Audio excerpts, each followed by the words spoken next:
Hi Zach and Jesse. As you can see, it's pretty early today, but I've been invited to this sorting center of the French Postal Service to check out the electric vehicles and learn more about the electric history of La Poste. Let's check it out.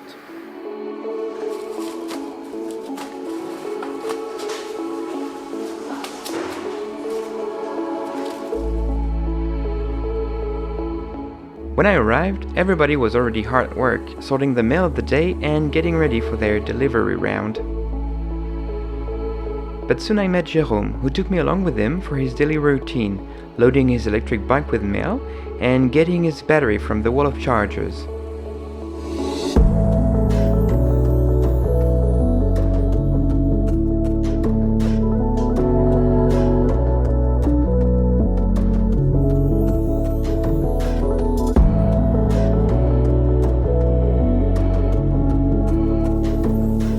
Here is how you put in the battery.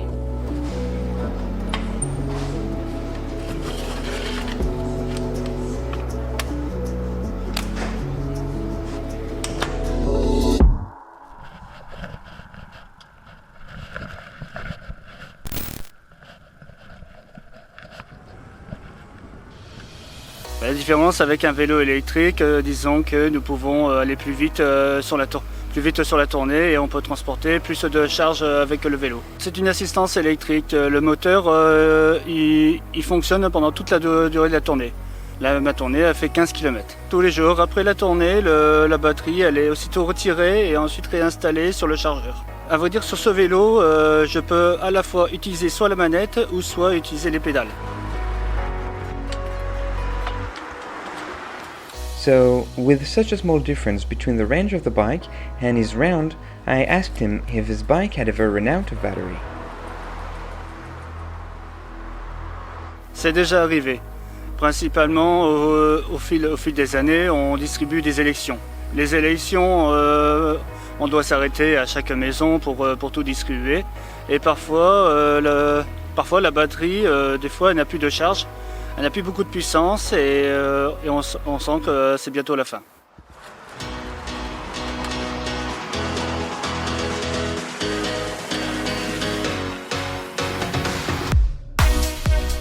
Alright, let's move on to the next vehicle, three-wheeler.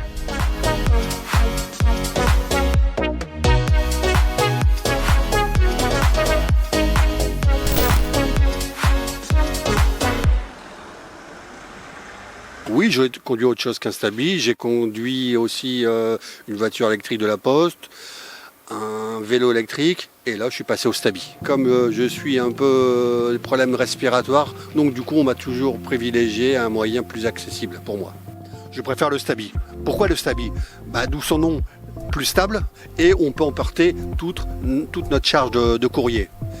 Il est pratique parce qu'une charge devant, derrière 2 petits coffres et en plus 2 petits rabats sur les côtés pour mettre nos petits paquets. Alors l'autonomie, je dirais, j'ai à peu près 40 km et je le charge tous les 2 jours. Quand j'arrive sur ma tournée, je pose mon Stabi et je fais des boucles à pied et ça me permet d'après d'avancer aux différentes rues, aux différents points. Nous avons 2 klaxons, nous avons un klaxon piéton, on dirait un peu un marchand de glace. Ça pour les enfants, ils adorent. En plus, j'ai 2 petites écoles maternelles sur ma tournée. Quand je passe, les enfants sont ravis parce que je mets le petit coup de klaxon. Donc voilà. Et beaucoup plus fort ou qui permet d'être mieux entendu, quoi. Et les enfants m'ont appelé souvent le dessin animé La Maison Bleue. Pourquoi ? Parce que à cause du coffre. Donc tout ce qu'on peut mettre derrière. Donc souvent ça les intrigue. Et quand tu les vois, les yeux brillent, quoi. Donc et ça c'est. La question le plus souvent c'est le côté écologique. Donc c'est vrai, c'est beaucoup plus écologique pour la planète et je dirais il y a moins de contraintes de l'essence, d'aller à la station essence, de revenir, les vapeurs, si on fume, on ne sait jamais, une fuite, quelque chose, le Stabi est beaucoup plus rassurant et beaucoup plus équilibré pour moi et puis et surtout pour la planète, quoi.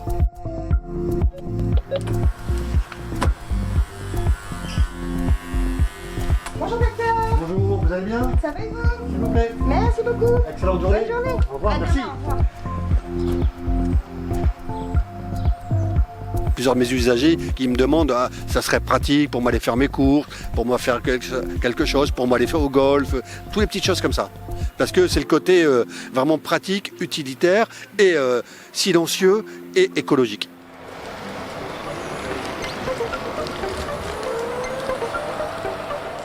Now let's keep adding wheels, speed and range and talk about the lightweight four-wheeler of La Poste.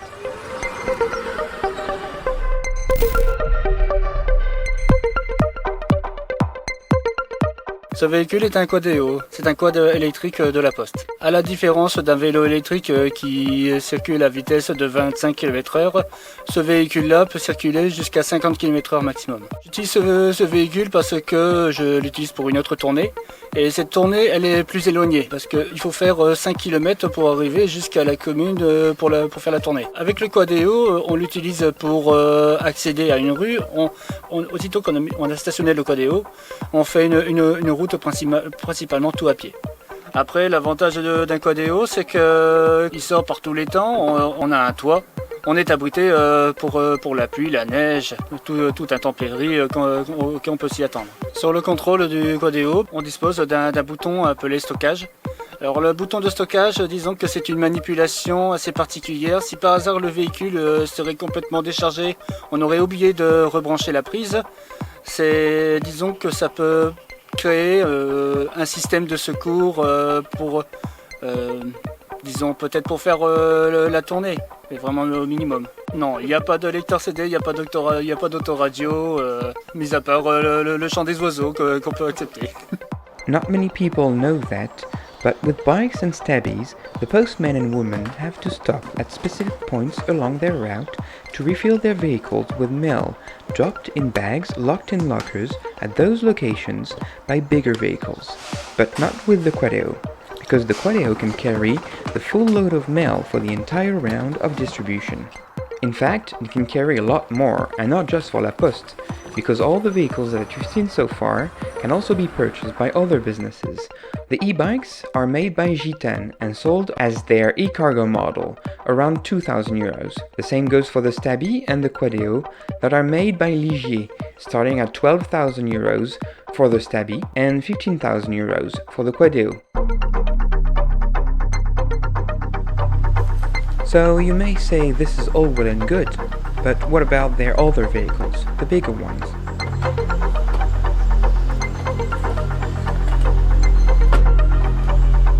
Well, most of them are also electric. As you can see by the number of plugs hanging from the ceiling, this entire lineup of minivans is also electric. And this model, the Kangoo ZE, has its charging port hidden behind the Renault insignia in front of the vehicle, and it charges from 0 to 100 in less than 9 hours with a 4.6 kilowatt charging station, for a real-life range of 200 kilometers, 270 kilometers NEDC. And that's for the more recent models made after 2017. As you can imagine, this vehicle has no problem carrying all types of mail, but they also use it to collect the mail from bigger entities, and to place refill bags of mail along the routes in the lockers we talked about previously. On a side note, another and cheaper way to own one of those vehicles yourself would be through auction, and more specifically through the online platform vposte.fr, part of La Poste Group. They have various channels for individuals, professionals, and even previous employees, with new vehicles every Friday. Of course, other websites also offer decommissioned vehicles from La Poste, although more often than not in as good conditions and with less guarantees. However, there's one thing for sure, this is not where you'll find their oldest models, because La Poste has a century-old history with electric vehicles. But to know more about that, we sit down with Claude Evangeler, their vehicle technical director for Northern France, for an interview about the history of the electric vehicles of the French Postal Service. A history that starts with their very first motorized vehicle. Le premier véhicule à la Poste, c'était comme il était surnommé à l'époque, la Mi-1000. C'était Charles Mildet, à l'origine c'était un horloger qui, suite à l'apparition de la fée électricité, a lui-même développé une batterie électrique et il l'a proposé déjà à la Poste. Donc c'était déjà une innovation de Charles Mildet envers à l'époque l'administration des PTT, mais qui est devenue par la suite, peu de temps après, la Poste. Et ce véhicule, bon, il avait une petite autonomie, hein, il roulait à 15 km/h, il avait une autonomie de 50 km. Par contre, la batterie n'était pas rechargeable. Donc en cours de tournée, le facteur, il y avait quelqu'un qui venait pour lui changer la batterie.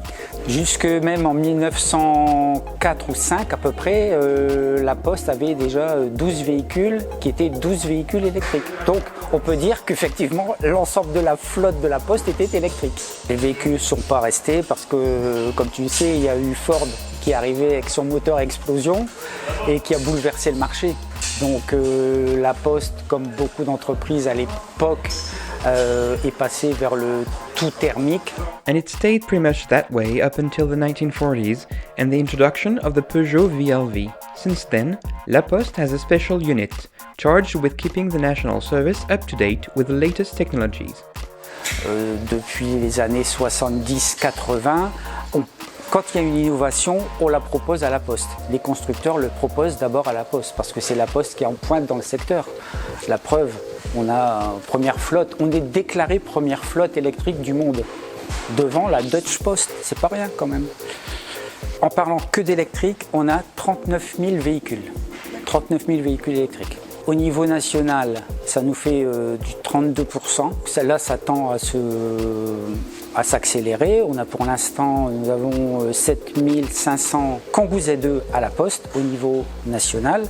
Pour preuve, ici sur Bondu, il y a une vingtaine, vous avez vu, hein, t'as vu, il y a une vingtaine de véhicules Kangoo Z2 qui sont parfaitement adaptés aux tournées des facteurs, quoi. Au tout début, où nous avons eu nos véhicules électriques, la durée de vie a été arrêtée à 5 ans. Il y a 5 ans, la batterie, l'usure, la prise en charge des constructeurs, et à tel point que ça fonctionne bien. Donc on prolonge nos véhicules au-delà des 5 ans. Donc ensuite, au niveau rentabilité, il n'y a aucun souci. C'est vraiment bon, c'est économe, il n'y a pas de bruit, c'est moins stressant. On a moins d'accidents avec un véhicule électrique. Statistiquement, ça représente en panne 0,5% de panne par rapport à un véhicule thermique qui a 2-3%. Non, ça tombe moins en panne. Le seul hic, c'est au niveau des garages. Parce que souvent dans le garage, ils ont un mécanicien qui est formé à la réparation des véhicules électriques. Ça, c'est un peu le point négatif que les constructeurs doivent améliorer. Les freins, c'est le prix. Le prix d'achat, il est quand même encore relativement élevé.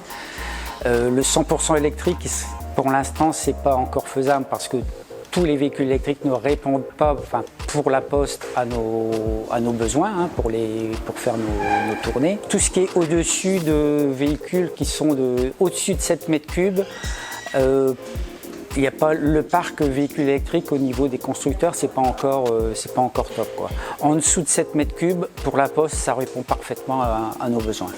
La Poste travaille vraiment en étroite collaboration avec tous les constructeurs et ils sont même demandeurs parce que notre flotte elle est spécifique.